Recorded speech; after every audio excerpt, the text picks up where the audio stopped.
ಕಿವಿ ಕೊಟ್ಟು ಈ ವಿಚಾರವನ್ನು ಆಲಿಸುವಂಥದ್ದು. ಅವನ ಅರ್ಧಾಂಗಿ ಅವನಿಗೆ ಕೈ ಕೊಟ್ಟು 10 ವರ್ಷವಾಯಿತು.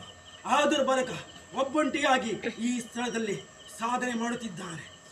ಆದರೆ ನಾನು ಚಂಡದ ಮಾಸ್ತಿಯಾಗಿ, ಮಹಾಕಾಳಿಯಾಗಿ, ದುರ್ಗಿಯಾಗಿ ಒಂದು ನಿರ್ಧಾರವನ್ನು ಮಾಡುತ್ತಿದ್ದೇನೆ ಕೇಳಿ.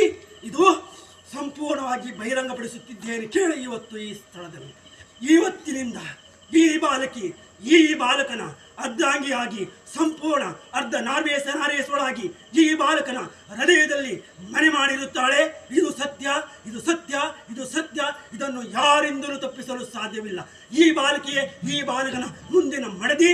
ಕೊನೆಯವರೆಗೂ ಉಸಿರಿರುವವರೆಗೂ ಶೀಲವಂತಳಾಗಿ ಸಂಪೂರ್ಣ ಮಾನ ಯಾವುದು ಹೀನ ಆಗದ ರೀತಿಯಲ್ಲಿ ಸಂಪೂರ್ಣವಾಗಿ ಮರ್ಯಾದೆ ಮುಖಾಂತರವಾಗಿ ಈ ಬಾಲಕನ ಒಟ್ಟಿಗೆ ಬೆಳೆಯುತ್ತಾಳೆ.